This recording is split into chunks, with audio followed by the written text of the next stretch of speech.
So welcome to the part two of the API testing on PortSwigger Academy, and we'll be looking at the PortSwigger Academy's API testing module. And here you can see that so we'll be starting up with the using machine readable API documentation, and you can use a range of automated tools to analyze any machine readable API documentation that you find. You can use Web Security Scanner to crawl and audit API documentation, audit open API documentation, or any other documentation in JSON or YAML format. You can also pass open API documentation using Open API parser V app. So that's what I was telling to you in yesterday's video, the previous video, which in the part one I was telling you to use the to read the machine readable documentation. You need to use the Open API parser V app, and you may also be able to use a specialized tool to test the documentation endpoints such as Postman and SOAP UI.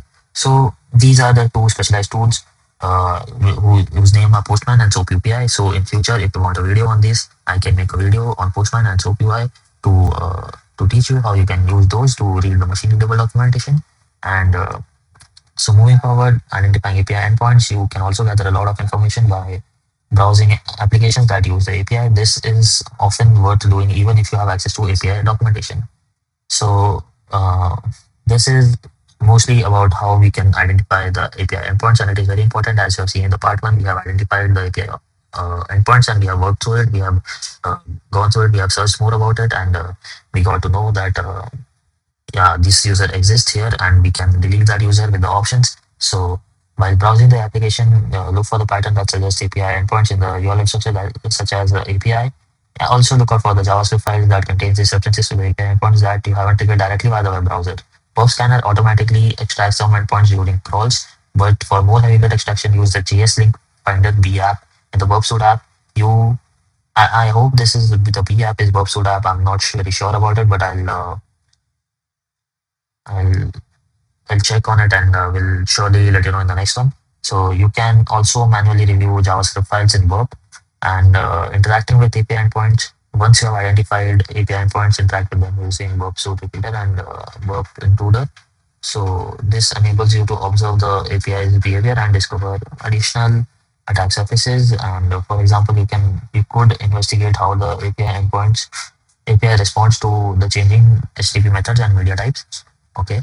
And as you interact with the API endpoints, review error messages and other responses closely, because sometimes these include information that you can use to construct a valid HTTP request. So most of the time, the things happens is when you see the error when you look closely to the errors, you can find the information that you can use to construct the HTTP request. So these are mostly called the verbose errors, and these can help you structure your HTTP request and get to the API endpoints and interact with the API. So identifying supported HTTP methods like get, patch, and option. So if you use the option request, you can definitely use the you can definitely see the more options you can use on that request, more options that are enabled to that website and that API endpoint. So every API endpoint may have different HTTP methods. Therefore, it's important to test all the potential methods, and this may enable you to identify additional endpoints functionality and opening up more attack surface. So our goal in the end to test the API is to find how many attack surfaces and vulnerabilities are open to us. So, and our goal is to get through the endpoint to exploit it and create a proof of concept, and also uh, to check that which methods are available. So we can use options here, and the patch here applies the partial changes, and get retrieves the data from the resource. So get API tasks retrieves all the list of tasks. Post API task create a new task, and delete API task one here deletes a task. So yesterday in the previous video we saw that delete API task one. The similar thing to that was API user Carlos, and so that deleted the user in that, and we got to know that delete option exists by using the options method, through which we retrieve the information on types of the request method. And now identifying supported content types. So identifying endpoints often expect the data in specific format.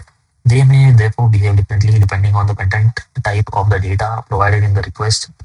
Changing the content type may enable you to trigger errors that disclose useful information, bypass flawed defenses, and take advantages of differences in processing logic. For example, an API may be secure when you are handling a JSON data, but susceptible to injection attacks when dealing with XML. So to change the content type, modify the content type header. So in the request, we'll see it later on in our WebSuite app itself. I'll show you the content type header is there in the format, the HTTP request, which you can reformat and request the body accordingly. You can use the content type converter V app.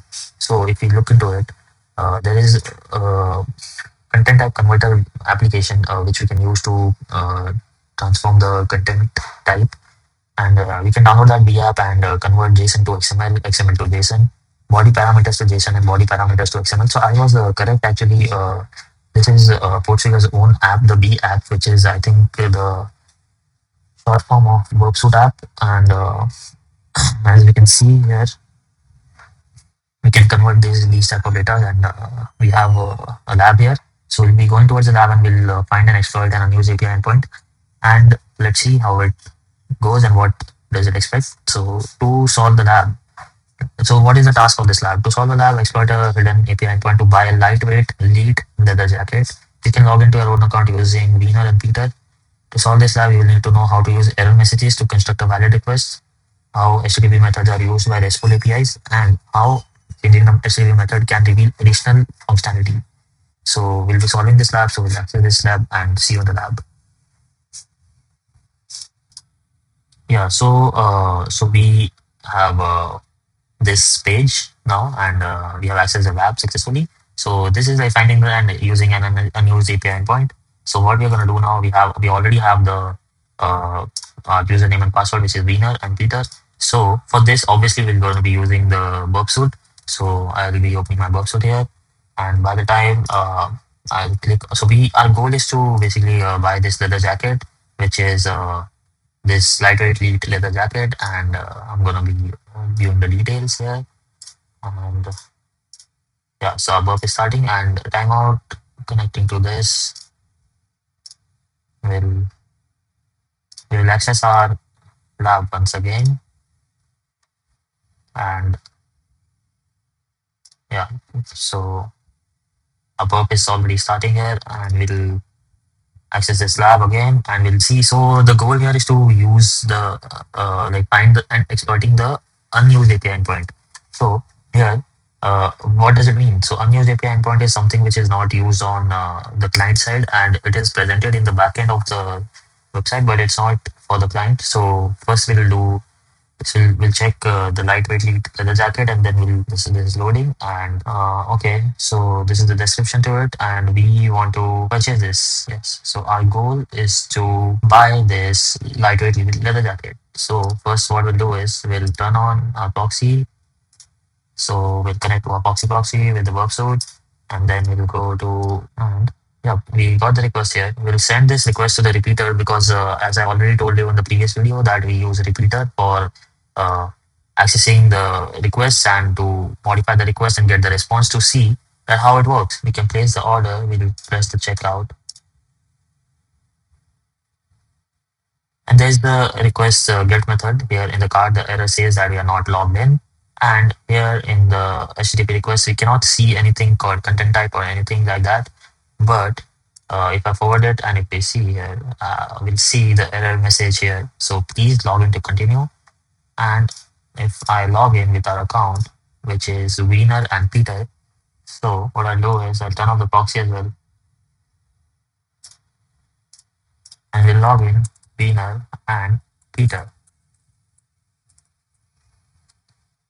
So we have logged into the account, and now again back to the home page, and we'll check the cart. So let's see if we can place the order normally in the cart, or is there anything else? Is there any other way we can do it? So we have a zero store credit, and we do not have enough store credit for this purchase. So here we are not able to purchase this leather jacket. And now our goal is to obviously purchase this leather jacket. So now what we'll do is we'll go to this, we'll go to the product, but we'll capture our request in the web suite, and we'll check how it works, or what does it give to us. So yeah, I have captured this request and forwarded, and we'll be catching the API requests of the product. So here is the API request of the product. So we'll be sending it to the repeater, and we'll check what options are available for us on this HTTP website. And for that, I'll be using the options, and if I send it, I can see that we have get and patch. So for get, I have already told you that get is to retrieve the data and patch is to modify the data. So if I use patch here, I can see the code is 400, the type is client error, and error says, so as we have discussed already that if you see the error messages, if you see the error messages carefully, you can see the hint there. Sometimes if the website is not properly optimized, you can see the hints that only application JSON content type is supported. So we don't have content type here. So we'll add a content type here. So I'll copy paste this thing here. And so it's content type, then it's application.json. So let's see what it gives to us. So it's a internal server error. I think we have to add a empty JSON here. So what I'm going to be doing is, so this internal error, I think it's because we do not have any content type. We have specified the content type, but we do not have any content. So for example, if I type JSON and if I give an empty string here to see what it passes, this is could not pass the JSON. So if I remove this and check if there is an empty body here, and so basically what happens is, if the content type is application slash JSON, it will pass the things which is in this. So if I type JSON here, if I do this and type this, there will be error, same error that could not pass the JSON content. So if we give the empty curly braces and see what the error it gives, so it gives here the price parameter is missing in the body. So actually this is the curly braces and the content inside it is the body content, and there is no content in this. So again the error message gave us the hint that there is a price parameter here which should be uh, set. So we do not have any store credits right now. We have 0 credits, so we'll set the price to 0. And if I send it, it could not pass the JSON again. These videos they're gonna be around 20 minutes because these tutorials are very detailed, and it's for the beginners and as well as intermediates and the ones who are preparing for the BSCP. So if you can see here, there's a quotes here, and we haven't specified our price in quotes. So if we specify the price in quotes, and if we remove the $sign here because it doesn't matter, so I think any quotes are fine, and so we'll keep it double quotes. So let's send this request, and the price is now $0. So this has not changed in the real time, but we have to change it in the real time. So I'll copy the full same request here, and in the proxy tab, I'll go here and I'll just paste the same thing, and we'll see. Yeah, so I'll send this and forward this request. So here, I think I have changed the parameter here. So the product is 1, the quantity is 1. If I add this to cart right now, let's see what happens. So our cart has two things,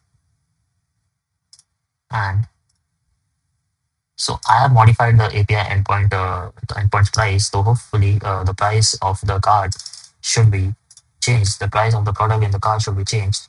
So if I forward the request, every request I'm catching every request, I think I should turn off my proxy here. And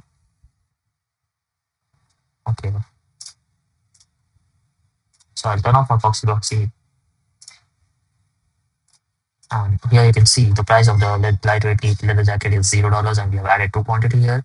So we'll place order and we'll complete and finish this lab. And as you can see, we have successfully finished this lab and we have completed this lab.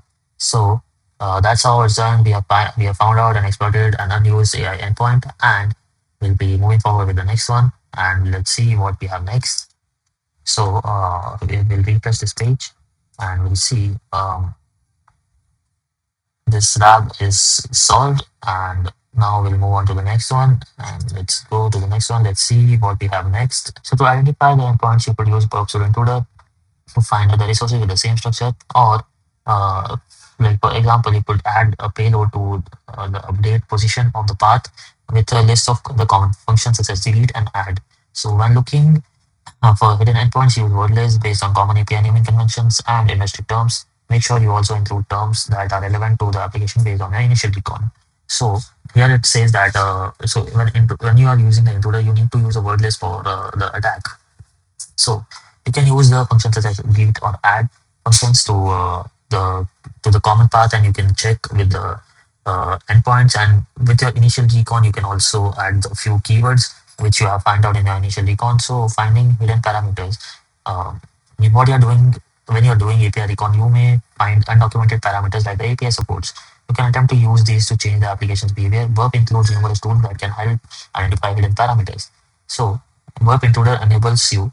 So we are now looking at the applications which Burp provides us, and we can use those for finding the hidden parameters. So Burp Intruder enables you to automatically discover hidden parameters using a word list of common parameter names to replace existing parameters with or add a new parameter. So you can use the intruder for that, making sure you also include the names that are relevant to the application based on your initial recon, which we have studied here. Also, there's the same thing, and the paraminer. The app enables you to automatically guess up to 65,536 parameter names as per the request. So we can go in this website, we can check it here. You can download the app here, and there will be an option to download the app. So until it loads, we'll continue further. And the content discovery tools enable you to discover content that is linked from visible content that you can browse to, including the parameters. So we look at those two apps, the Paraminer and the content discovery tool. So mass assignment vulnerabilities. So mass assignment, also known as auto binding, can inadvertently create hidden parameters. It occurs when a software framework automatically bind request parameters to field on an internal object. So mass assignment may therefore result in an application supporting parameters that were never intended to be processed by the developer. So mass assignment vulnerabilities are also known as auto binding, and these are created like unpurposefully, and these are not meant to be created by the software developer, but it occurs when the software framework automatically binds the request parameters and in the fields to an internal object. So we will see it further, but for example, if you want to log in and you want the username and password, uh, username, email, or password, the you have not specified the parameter by your own, but the hidden parameters were created by the software framework itself, and it was not your intention by the software developer side, but it was created unintentionally. So we can find it that as well, and that's called the mass assignment vulnerability. And so if you identify the hidden parameters, since mass assignment creates parameters from object fields, you can also often identify these parameters by manually examining objects returning by the API. So for example, if we see here, consider a patch user option. So as we have seen in the first lab as well, the patch API user request, which enables the users to update their username and email and includes the following JSON. So if we see here, we have the following parameters like username or email. So username is winner, but and email is winner@example.com. The concurrent get API user 123 request returns the following JSON: the ID, name, email, and is admin. This will indicate that ID and is admin parameters are bound to the internal user object, and alongside the updated username and email parameters. So how can we test the mass segment vulnerability? So to test whether you can modify the enumerated is admin parameter value, add it to the patch request. So in the verb suite, as I've shown you earlier, there are options. So there's one option HTTP method called patch, and in the patch request we can change this to, in addition, like we can change these parameters. In addition, send a patch request with an invalid is admin parameter value. So it's either true or false, but we have sent foo here, which is obviously an invalid request. So if the application behaves differently, this may suggest that invalid value impacts the query logic, and but the valid value doesn't. This may indicate that the parameter can be successfully updated by the user. So it says that invalid value can impact the query of the logic, and uh, so we can if we type foo here, and what will be returned is something which can be used to determine if the value can be changed or not. So you can then send a patch request, and uh, within the is the admin parameter value to set it to true. So if we set it to true, then it will be an admin, and the account privilege will be changed. So here is another lab, but we'll finish it off with the theory part first. And by seeing the preventing vulnerabilities in APIs, how can we prevent these vulnerabilities in the API? So when designing the API, make sure that security is consideration from the beginning. So it's not like if you implement the API as soon, you have to like when you're implementing the API, you should not think like we will take care of it, we'll take care of the security later on. But it should be the main goal, as it should be the part of the main goal from the start itself. So in particular, make sure that you secure your documentation if you don't intend your API to be publicly accessible, and ensure your documentation is kept up to date so that legitimate testers have full visibility of the API's attack surface.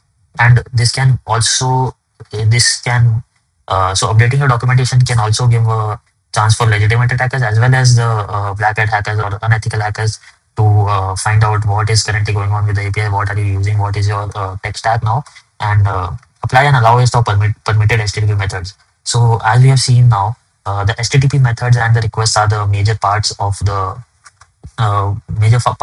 exploit right now, and we have used the options. So there were like so many options enabled, and it was a uh, very insecure method that which was allowed, and the allow list was not properly permitted in the labs here, and validate that the content type is expected for each request or response. So we have seen it earlier also, we have changed the content type, and and we were able to uh, make the price zero of the product, and we can exploit the vulnerability, the content type as well.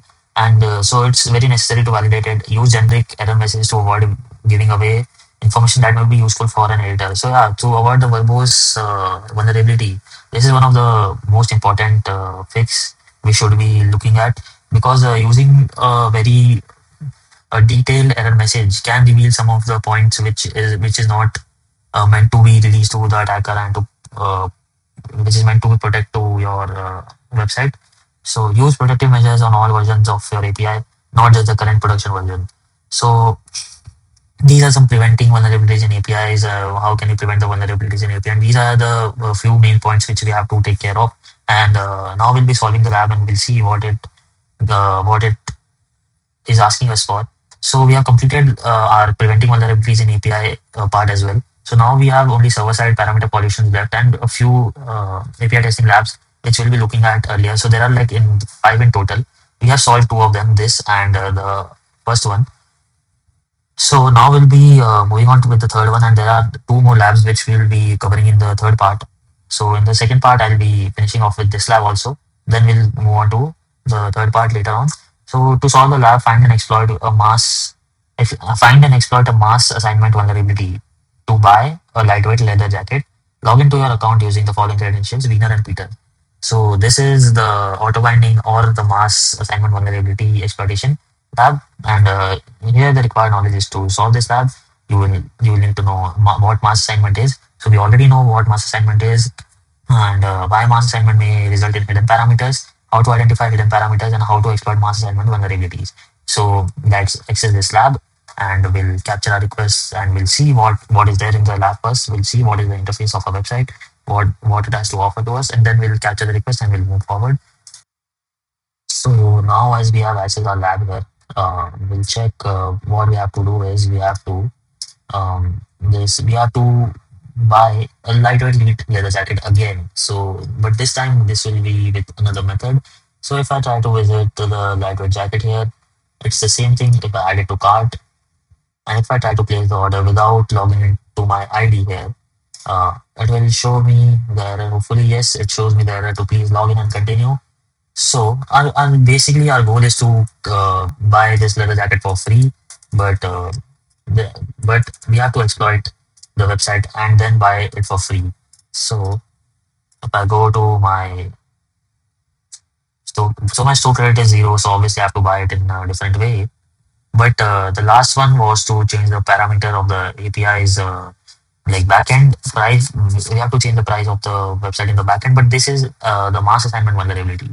So in mass assignment vulnerability, in the API, it was already called that the price of the jacket would be this. And the mass assignment vulnerability is something which the user, the software developer doesn't want to change the vulnerabilities, doesn't want to change doesn't want to assign or change the parameter of the product, but it was done automatically by the software framework. So that's what is called the mass assignment, and we'll exploit it. So we have started our burp suite, we have fired it up, and now I'm going to be capturing the place order request here. So we'll see how it processes the request. What we'll see, what is the what are the options available for us to capture the request. So let's let it start, and we'll wait for some time. Yeah, so as you can see here, we have fired up our work suite as well. And the intercept, we have turned on the intercept, we'll place the order, we'll check.